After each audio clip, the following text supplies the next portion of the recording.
Did you know that there were jobs that pay people like £600 a day? I didn't know this. If you know my story, I relocated from Malawi and I didn't come to look for opportunities or anything. I just came to accompany my spouse. Long story short, I was doing some research and I was shocked to find that there are jobs that pay you £600 a day. I'm sticking £600 a day because as I was asking people around, somebody was like, no, I actually have a friend who earns like 1,200 a day. And so I was like, okay, I don't have the capacity to talk about the 1,000. Let's just stick to the 600. Did you know that? If you knew it, why did you tell me? Why? Let's talk about this.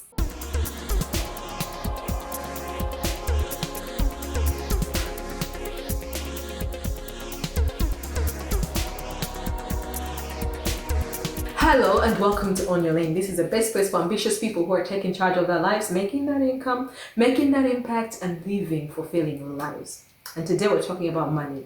I relocated from Malawi to Scotland and I came here to support my husband on his academic journey. And the plan was for me to stay, build my business and help with the kids, have a great time, experience a new culture and get some enlightenment in a new environment for me and my whole family, and then go back home at some point. Now what happened though is I started to do research. I love getting to a place and being able to see the opportunities that exist there. Unfortunately, I haven't lived in many places. So the places I have been able to explore have been places that I'm comfortable with. In Malawi, maybe different businesses, different opportunities. I moved from accounting to farming, from farming to education and stuff like that. So this was new for me. And there was resistance within me to be able to explore.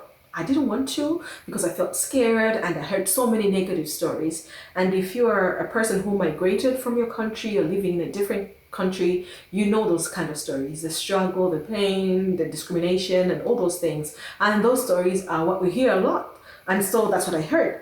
And I just decided at that point that, you know what, I would just keep to myself and protect my family and try to experience the good as much as I can.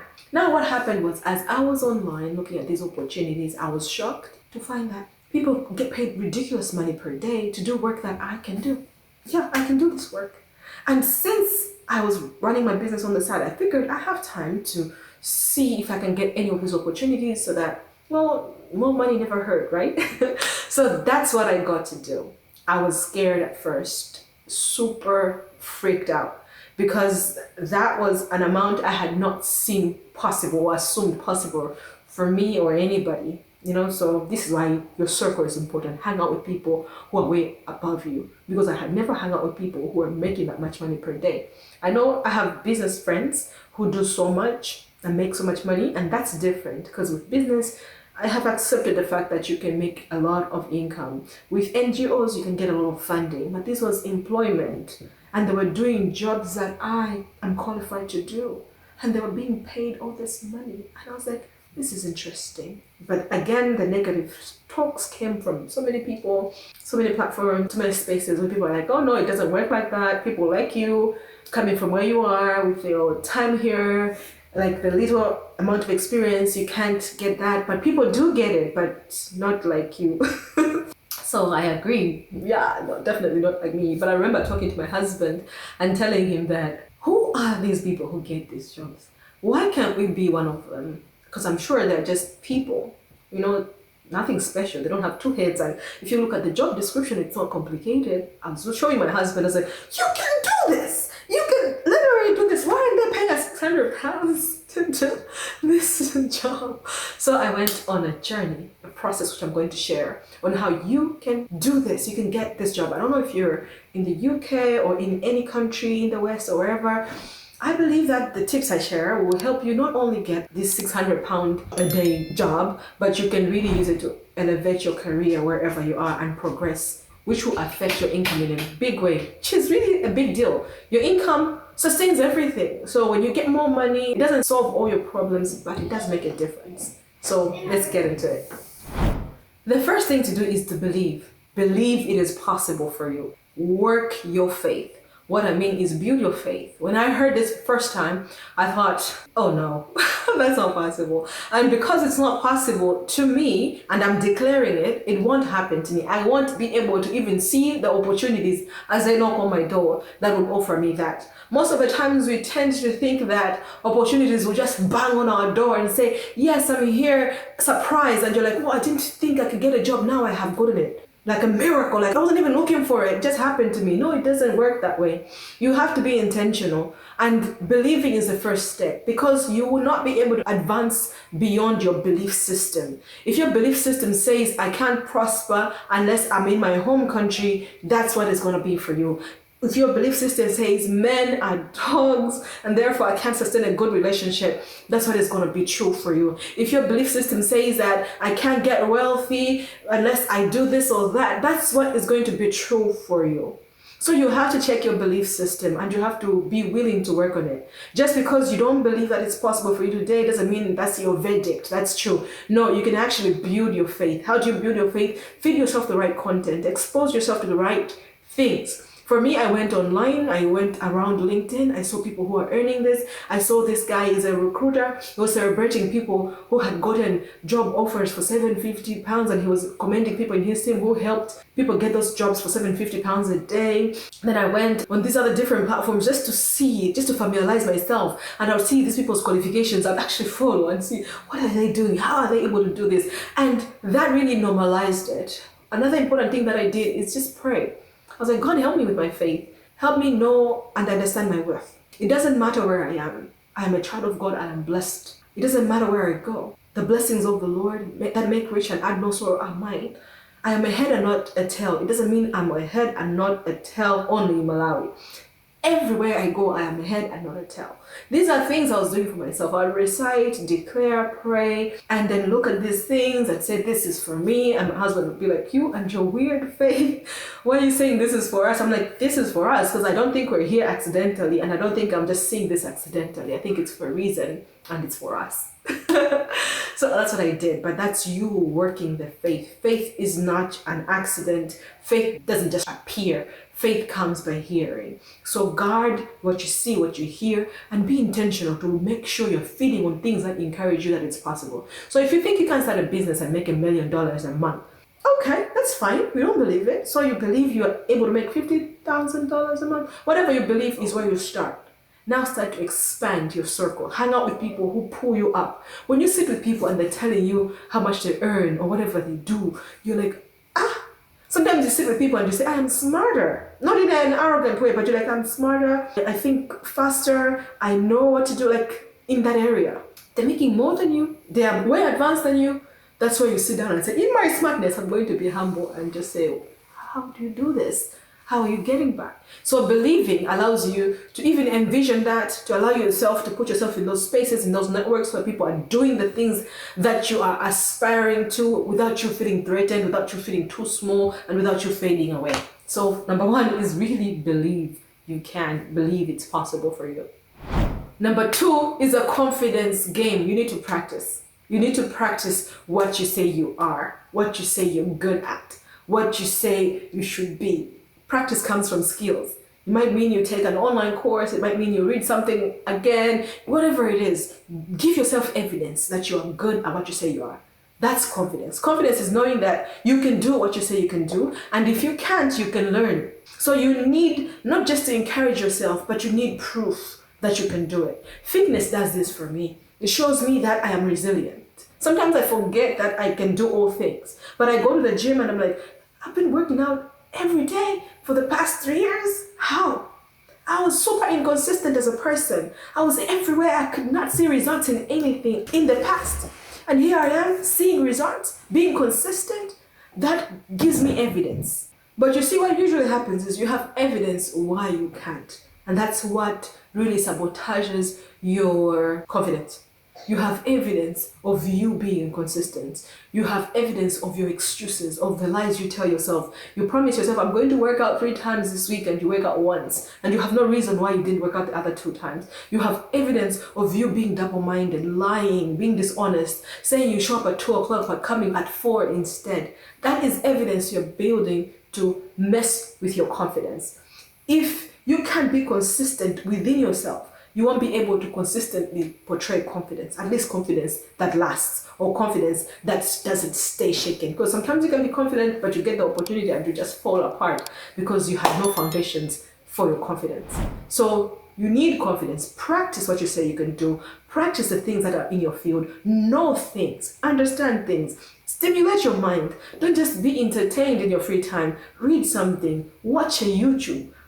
With technology nowadays, it's so easy for you to stay on top of your game. You can just go on YouTube and watch a couple of videos about your field, read a few blog articles. It will introduce you to bigger concepts and bigger dimensions of your field, and you will get really confident. You'll be able to carry a conversation and be able to persuade somebody else that you can do what you say you can. This will come in handy because the whole process we're going to talk about is going to be very practical. I've started with the first part, which is really belief. It's also very abstract. It's about you. The next one is confidence, which is really about you as well. Now, this will affect how you show up in the physical. You start dealing with the spiritual, with the abstract before you move to the physical, because you want to show up in the physical with intention. You just don't want to just touch everything, be moved by everyone, run here, run there. You want to be intentional about where you show up, what you say, how you say it, and when you face opposition, how do you address it? And that rests on the abstract, that rests on the spiritual, which is your belief system and your confidence levels. The next thing you're going to do is develop your personal brand. Your brand is what people will say about you when you leave the room, when you're not present in the room. People will come to your page where you are on social media and they can be able to say, well, she's focused, she's determined, she's also a little gossipy. Oh, she is not clear what she wants. She is talented, yes, but she's not going anywhere. We can assess all those things because of what you put out into the world. So be intentional about what you put out into the world. Don't have discrepancies though about who you show up as online and who you show up as in person, because those discrepancies will betray you. You want to be consistent, but you need to be refined. Refine your vision, refine your values, refine what you stand for. What do you like? What do you share? What do you comment on? Be intentional about that, because all that forms your personal brand, and your personal brand should speak for you. Because when you start applying for these opportunities that pay £750 a day, they are going to come to your brand. They're going to come to your corner on the internet and they'll look at you and say, oh, no, doesn't work. No. They don't align with what we're looking for. So be intentional about your purpose on these platforms. Be intentional about the brand you carry. Be intentional with the values you portray. And therefore, that means what you post, what you engage with, what you follow, all those things have to be aligned to what you want to achieve. This is not to say you should be perfect, because nobody is perfect. But this is to say you should be intentional. So when you make mistakes, it's okay to make mistakes. You can learn from them. You can post on the wrong thing. You can write whatever. Mistakes are allowed. We are all experimenting and growing. But be intentional. Be more thoughtful. Be more directed, like focused on a specific thing that you want to achieve. Don't be random. That's my point with brand development.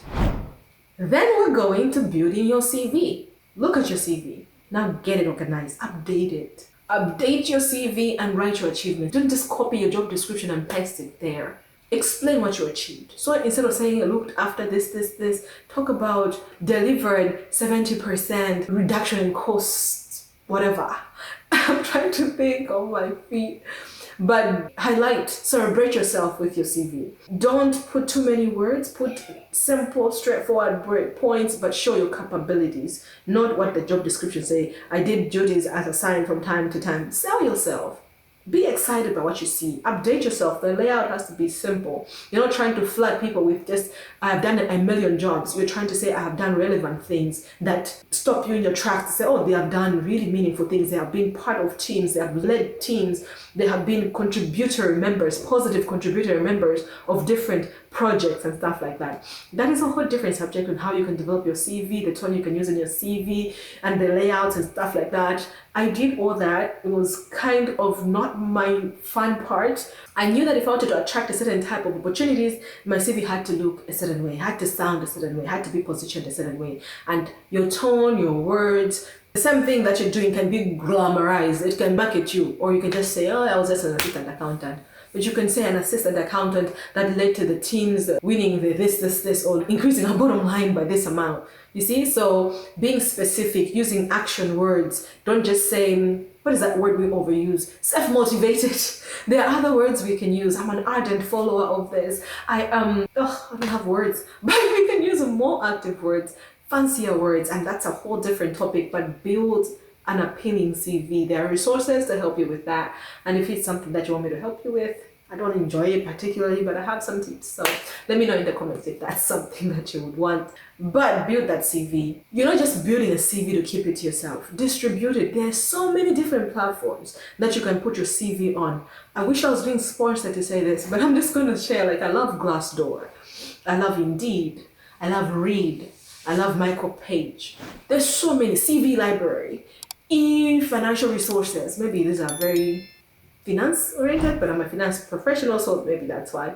There are so many platforms that will expose you and position you correctly for the right opportunities.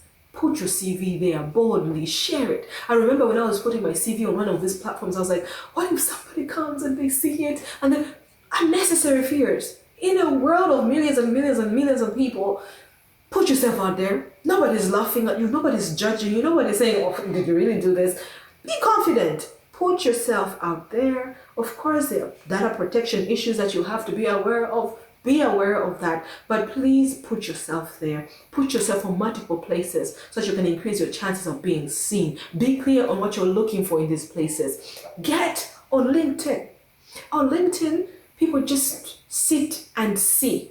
You can create. You can share what you're looking for. Don't just say job hunting. No. Talk about what you want to attract. Say, I am a kind of person who does this. Share your expertise in stories. Share your expertise in a post, in an opinion about happenings in the world. You're an economist and you're like, well, I would say this government should do. Or I'm saying this is how, as a person who wants to save money, should do in these times. Oh, I've seen the index fund has dropped. Whatever it is, just be a person who is sharing your expertise in these platforms, because you don't want to just distribute your CV, update your LinkedIn and everything, and people come back to you and they're like, what is this person about? So that's the brand I talked about, right? So develop that. Develop your CV like that. Support your CV like that. So that people will come to your page and they'll say, oh, they have expertise, oh, they have opinions, or they can write well, they can communicate, and they're also engaging with other people. So I have a friend who was sharing how they got this amazing job for themselves, and they said they went on LinkedIn and they found people who work at the companies they desired. That's powerful. In the past, you couldn't be able to do that. You couldn't get on a platform and be able to see people who are working, for example, for the World Bank. You wouldn't be able to see that, but now you can see people who are working for the World Bank. Then you can see, is there a connection there? What are they posting about? How can you attract their attention? How can you serve them? How can you be of value? How can you join their network? You can be intentional. You can see recruiters. Who is this person recruiting? Who's posted this job? What other work are they doing? Who is in their circle? Like, you can be intentional, and that will support your CV distribution process. You will not believe how many people get into my DM asking for my CV. You will not believe the jobs that come into my DM and say, are you still looking? There is this. Are you still looking? There is this. There's so many. But I'm starting from a place where I thought there were none.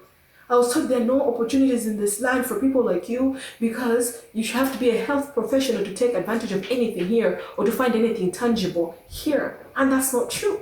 So be intentional. You've built your brand, you've built your CV, distribute it boldly, practice. Don't be afraid. Put yourself out there and keep your prayers up, because that's what really makes things stick. Pray, pray, pray. The next thing is fail fast and learn. Fail fast means you're not waiting for the perfect opportunity to do something. You are doing as much as you can with what you've been given. Most of the time, to say, I will not reach out to this person because they might reject me, so maybe I should get my profile looking good, I should get my CV looking good, then I'll reach out, then I'll have a better chance. No, it doesn't work that way. Most of the times, when you build up your opportunity and you're like, I'm gonna prepare myself, you try it and you fail, it devastates you. So fail fast. What that means is go for the opportunity imperfectly. Just put your best foot forward and say, hi, I saw you're posting this. I'm this kind of person. Would you want to see my CV? Like, ask. They'll say, oh, no, we don't want to. Okay, move on. Say, thank you for the opportunity. Move on to the next thing. Don't just wear your heart on your sleeve so much so that when somebody says no, you are so broken and that's the end of you. Or so much so that somebody says no and you're like, I'll never do this again. I'll never put myself forward again. No. Fail fast, fail forward, keep moving. That means you'll be rejected. That means you'll make a mistake. That means they'll tell you you're not right for it. That means it will not work. I can tell you there are over 50 or even over 100 rejections in my email because I was just like applying to things. I'm like, applying. So I would apply to tiny roles because my confidence was that low. But as I started building my faith and going through this process I'm sharing with you, I started getting confident and I started applying for big roles, sometimes bigger than I could imagine. I was like, I don't even know why I'm applying to this. I'm not qualified, but I will. And when they say no, it wasn't shaking me. I was like, okay, let's move on. Because when you say no, there are millions of other people who say yes or who don't even know me. So that gives me an opportunity to keep trying. So if somebody tells you no today, doesn't mean they are in control of everybody else. Tomorrow you meet somebody else who is looking for your talent. And you will learn something from this process. So every time somebody say no, they'll maybe leave a comment, they'll say something, and I was still learning and being exposed to different information and still praying. So I would always have ways of improving. So I would go back on those platforms and update my CV again and say, okay, I've changed my CV, update this. Somebody will give a comment and say, oh, we saw this. And I'm like, okay, maybe I need to remove that. Maybe I need to alter that. Maybe I need to phrase it differently. When you fail like that, you're building your confidence, you're building your resilience, but you're also improving. So be quick about failing. Don't over invest in your first step. Like, I'll apply, and then it's months and months and months. You haven't even applied yet. Apply, move on. They say yes, they say no. You can be able to move on and keep going and keep going. What you realize when you're applying for these things and operating in an environment like this, or operating on the internet really, is that the opportunities are numerous. And when you start taking one step and second steps, third steps, fourth steps, what you realize is you attract more steps. I remember there was silence when I was applying for these things. Silence, nobody wanted anything. I could just get rejection and nothing. But then something changed. Something changed. God knows what that thing is. But I started getting these interviews. Then I started getting these offers. Then I was able to be like, no, yes, no, yes. Why? Because I failed, but I didn't let the failing bother me. It did for a little bit, but I was like, okay, let's go. We can't stop. We're champions. We keep moving forward. That's why faith is also very important, but also your goal should be important and clear, because that will keep you moving forward, because you know, okay, I'm falling here, but doesn't mean that's the end of me. I'll keep moving forward. So yeah, that's an important step. It's intense, but that's where results happen. Then you will have to have a plan and work that plan. Have a plan, okay? When you're getting these rejections or you're getting this redirection or you're getting this information, go to your plan and say, okay, my plan was this. Do I need to change this plan? My plan was this. Am I on plan? Do these reviews. Do these checks. To say, am I moving intentionally? Did I apply to this? Should I stop applying to this? Oh, I'll share a tip. A friend of mine, I was just talking to them and I was telling them, oh, it seems challenging for me to get a role in my field as an accountant. Maybe it's because of the gap that I had where I was doing full-time entrepreneurship. Or maybe it's because of, so I was sharing different things. And it took me a lot to share that because, you know, sometimes you get defensive or closed off. So you meet a friend and they're like, how are you doing? You're like, I'm great, that's fine. But in that moment, I felt led, which I believe the Holy Spirit was leading me to say, speak to her, tell her the truth. And I told her the truth. I'm like, I keep getting rejections over this. And she was like, oh, can you try applying for this type of roles? It's still something, but these ones look for different. She just gave me a tip. So she advised that I move from strict accounting roles to analyst roles. Something analyst. I was like, oh, okay, I can do those jobs. I've seen them. And if you know it, just do a quick Google. These analyst jobs are the ones that pay like £600 per day kind of stuff. So I was like, you think I would go for that? And she was like, yes, actually, it's more flexible than the actual accounting, which might be really rigid because they might want your experience to be up to date, might want you to do this with the standards and everything. So try that. And that was God sent. That was the open door. I switched that. Right? So having a plan and working it is really powerful. And I think me being able to share that was because I had a plan. I really did want to get a specific role. And so I was sharing with this person from a place of confidence as well, because you can't share if you're not confident. You'll be very defensive. From a place of confidence, and I stayed quiet. And my faith played in as well, because remember I talked about beliefs. My faith played in because I had been telling myself it's not possible because of the gap. It's not possible because I'm coming from a different country. And she said, no, try this method. So I was able to receive her feedback and not fight it. and apply it really, and it worked amazingly. So my friends, that is how you get a £600 a day or more job. This is exciting for me, I'll be honest, because this is new territory. I have never been exposed to such opportunities, and this makes me want to inform others because at my age, with my experience, I graduated 15 years ago or so. I had never heard that this was possible for a person like me, but it is. And so I share because I know that it is also possible for you. It's not easy. I'm not saying just click 1, 2 and it's done. No, but I'm not saying it's impossible either. I'm not saying because I got 50 rejections, you get 50. You could get 1, maybe not even a rejection. But what I'm saying is you need to put in the work, be organized, be intentional, back it up with faith and confidence, and move forward with conviction. That is going to open doors for you. Stop listening to the naysayers and their negative experiences. Move with intention. There's so much that has failed for others, but it's possible for you. But you're going to have to put yourself out there, do the work, have a plan, and work that plan. I hope this was helpful for you. If it was, drop me a comment with what you have learned from it and what your question is. I'd love to hear from you. My name is Mavis Tandizo Kanjadza. Also reach out on social media. I'd love to hear from you. I am around most of the social media platforms, LinkedIn, Facebook, Instagram, everywhere, Twitter. I'm all over there. So a shout out would be appreciated because I do really love to hear from you. I'm here every week with a new episode that helps you make more money, make more impact, and live a fulfilling life. And if you want to work with me, there are links in the description that will help you and direct you to me. I'll see you next week. All right, bye-bye.